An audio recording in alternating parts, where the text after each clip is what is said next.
میں زیغم بھائی ایک تصویر میں نے ترکی کی دیکھی، 6 سال کی بہن 3 سال کا بھائی، دونوں ایک پتھر کے نیچے دبے اور 17 گھنٹے تک بہن نے بھائی کو سینے سے لگا کے رکھا۔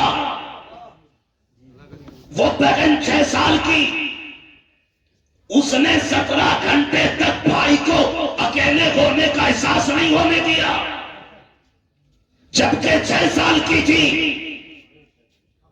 اور ظالموں، وہ 6 سال کی ہو کر کے بھائی کو اکیلا نہیں چھوڑتی، تو 26 سال کا ہو کر کے بہن کو اکیلا کیوں چھوڑ دیا؟ کہاں سے لاؤ گے یہ پیار؟ 17 گھنٹے کے بعد بھائی بہن کو نکالا گیا، کچھ نہیں بچا پریوار میں۔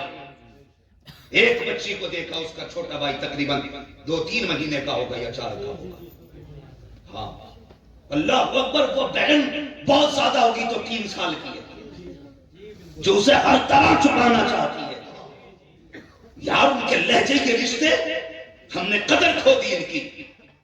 خدا کے واسطے یاد رکھیں، اگر تم یہ سوچتے ہو خانصابی کافی ہے، ٹھیکیداری کافی ہے، ذمہ داری کافی ہے اور مولویوں سے صرف تعلقات کافی ہیں، گاؤں کے 4-5 محلے کو کھلا دینا کافی ہے، اپنوں کو ٹھوکر مار دینا، خدا کی قسم جب تک اپنے راضی نہیں ہوں گے تب تک مدینے والے بھی راضی نہیں ہوں گے۔ یہ خیال رکھنا۔ آج ہم بکھرتے جا رہے ہیں اس بھائی، بکھرتے جا رہے ہیں۔ آگ لگا دی، پہلے پردھانی نے آگ لگائی، ودھائکی نے آگ لگائی، ایم پی کے الیکشن میں آگ لگائی، بھائی بھائی کے خلاف کھڑا کر دیا۔ ووٹ نام رائے کا ہے، بھائی بھائی کا دشمن بنانے کا نام نہیں ہے۔ اور یار میری مرضی ہے میں تمہارا انتخاب کروں، میری مرضی ہے تمہارا انتخاب کروں۔ ہم نے دیواریں کھڑی کر لی اور یار پردھان ہزاروں ملیں گے، سگا بھائی نہیں ملے گا، پردھان ہزاروں مل جائیں گے، بیٹا نہیں ملے گا، پردھان کروڑوں مل جائیں گے، سگا نہیں ملے گا، اپنے اپنے ہوتے ہیں۔ اور میں اکثر کہتا ہوں چائے پی کے بھائی کہنے والے 1000 ملیں گے، ناشتہ کر کے بھائی کہنے والے 1000 ملیں گے، اور تیرا کھا کے اپنا کہنے والے 1000 ملیں گے، لیکن تیرے سینے کی گولی اپنے سینے پہ لینے والا تیرے بھائی کے سوا کوئی دوسرا نہیں مل سکتا۔ کھو دیا تم نے، کسے کھو دیا تم نے؟ ہاں خیال کیا کرو یار، رشتوں کی قدر کیا کرو۔ آج بستیاں ویران ہوتی جا رہی ہیں، قبرستان آباد ہوتے جا رہے ہیں، قبرستان آباد ہوتے جا رہے ہیں۔ پوری زندگی اگر دولت نہ تم ہاتھ میں لے کے گھومتے پھرو، میرے باپ کا چہرہ دکھا دو، میرے بھائی کا چہرہ دکھا دو، ساری دنیا لے کر بھی کوئی تمہیں تمہارا بھائی نہیں لوٹا سکتا، تمہارا باپ نہیں لوٹا سکتا۔ یہ رشتے ہیں ہمارے اپنے، دلوں میں جگہ پیدا کرو، دل نرم کرو، نرم۔ جب دل نرم ہوتے ہیں تو پھر رب کا کرم ہوا کرتا ہے، رب کا کرم ہوتا ہے۔ ایک باپ کی زندگی دیکھو، ایک باپ کی، میں آج ہی صبح اڑیسہ میں ایئرپورٹ کے لیے جا رہا تھا، میں نے مزدوروں کی جو لائن دیکھی حضرت، میں پتہ نہیں میرے سامنے ہی ایسے مناظر آ گئے، میں نے ماؤں کو لائن میں کھڑے دیکھا مزدوروں کی، جبکہ ان کی گود میں بچے تھے۔ ایسی کنڈیشن میں ماں باپ بچوں کو پال لیتے ہیں، سب کچھ ہوتے ہوئے بچوں سے ماں باپ نہیں پلا کرتے، سب کچھ ہوتے ہوئے بچوں سے ماں باپ نہیں پلتے۔ ایک ذرا سا جملہ تیرا باپ کو جیتے جی مار دیتا ہے، جیتے جی۔ وہ کون سا جملہ جب ہم کہتے ہیں تمہارے لیے کمائی اپنے بچوں کے لیے، یہ جملہ باپ کو جیتے جی مار دیتا ہے۔ جب باپ دوا کا پرچہ بیٹے کے ہاتھ میں نکال کے دے، وہ کہ بیٹے پچھلے سال یہ سیرپ لا کے دیا تھا، کھانسی رک گئی تھی، اس بار بھی لا دینا، اور بیٹا اسے سمیٹ کے منہ بگاڑ کے پھینک دے، میرے پاس وقت نہیں ہے، تو باپ کے جسم کا پورا خون ایک بار رک جایا کرتا ہے، ایک بار رک جاتا ہے۔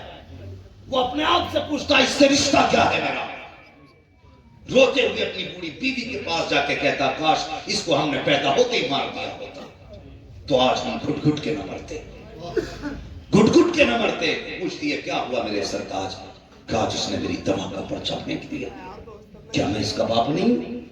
کیا میں اس کا بیٹا نہیں ہوں؟ اللہ اکبر۔ جب یہ باتیں ہوتی ہیں تو پھر ماں باپ کی زبانوں سے بددعا نکلتی ہے، اور اگر وہ بددعا دے دیں تو دنیا کا کوئی پیر تیری تقدیر نہیں سنوار سکتا۔ یاد رکھنا، کوئی پیر نہیں سنوار سکتا۔ غلط نہیں کہہ رہا ہوں حضرت میں.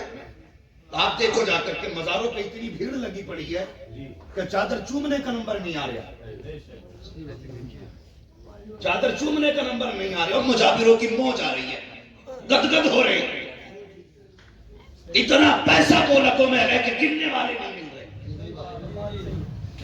ہاں اور بھائی چادر چومنے کے لیے لائن لگاتا ہے جبکہ کسی نے بلایا نہیں. آواز لگی تھی, میں مزار پہ جانے کو منع نہیں کرتا, لیکن سن تو سکی, تو مزار پہ بنا بلائے گیا, لائن میں لگ کے چادر چوم کے آیا, بڑا خستہ بخشا گیا, چادر چوم لی ہے. تجھے یاد رہی ہے رات تیری ماں کو پیاس لگی تھی, اس نے کمرے سے آواز دی تھی, بیٹے مجھے پانی پلا دے, تجھے آواز تک نہیں آئی. باپ نے کہا تھا بیٹے مجھے ٹوائلٹ جانا ہے, تجھے باپ کی آواز نہیں آئی. تو بیوی کے پلو میں لپٹ کے ایسا سویا کہ تجھے باپ کی آواز نہیں آئی. بوڑھی ماں پانی کے لیے اٹھی لیکن خود چل نہیں سکتی تھی, گر گئی زمین پر, صبح تک روتی رہی.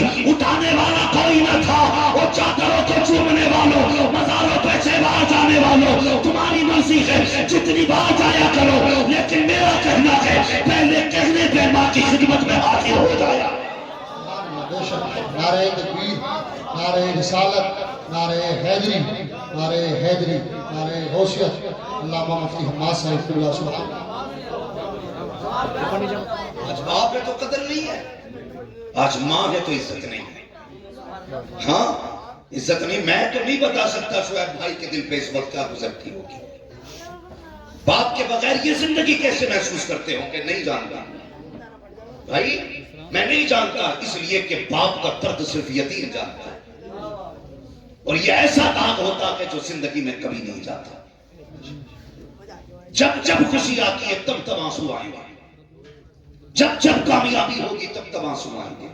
کیوں دل یہ کہے گا کاش آج وہ ہوتا جس نے مجھے ایسا بنایا تھا, میری کامیابی دیکھتا تو کتنا خوش ہوتا. یہ خیال ہو آتا ہے پوری زندگی میں.